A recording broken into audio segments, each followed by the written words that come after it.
With the state's Judicial Council deciding this week to lift a statewide eviction ban on September 1st, Los Angeles County residents worried about paying their own rents at the end of the month. How can the state essentially unfreeze eviction cases, which it pledged to do by September 1st, while local moratoriums, such as LA counties, continue? In fact, the county's moratorium has been extended until September 30th, while the city of LA's renter protections exist through the duration of the pandemic emergency. But they can only do so much. Housing advocates and officials note that the moratoriums, enacted during the pandemic by local city councils and the Board of Supervisors, in effect, provide only a layer of defense for a tenant.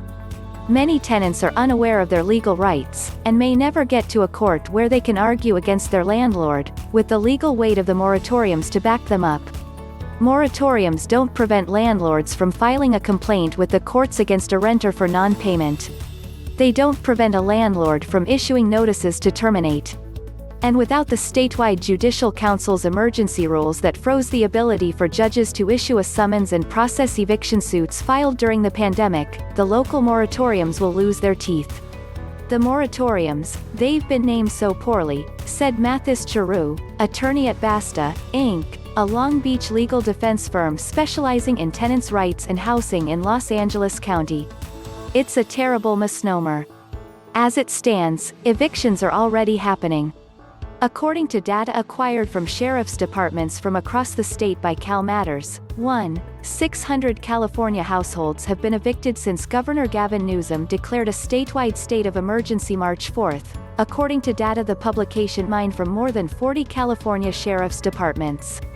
Nearly a third of those evictions took place after Newsom's March 19 shelter-in-place order, and more than 400 since Newsom issued a self-described March 27 eviction moratorium. And just last week, the L County Sheriff's Department began unthawing its freeze on enforcing pre-COVID evictions.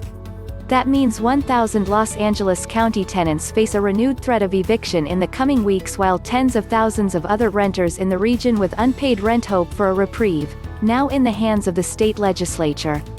By September 1st, however, the governor and the legislature have a chance to hash out legislation that could find common ground between renters and landlords. But don't bet on it, say tenants advocates, who note the strength of powerful property owner interests in Sacramento. Local moratoriums provide an added layer of tenant protections in about a third of California cities and counties, including 67 in L and Orange counties in the Inland Empire, according to the California Apartment Association.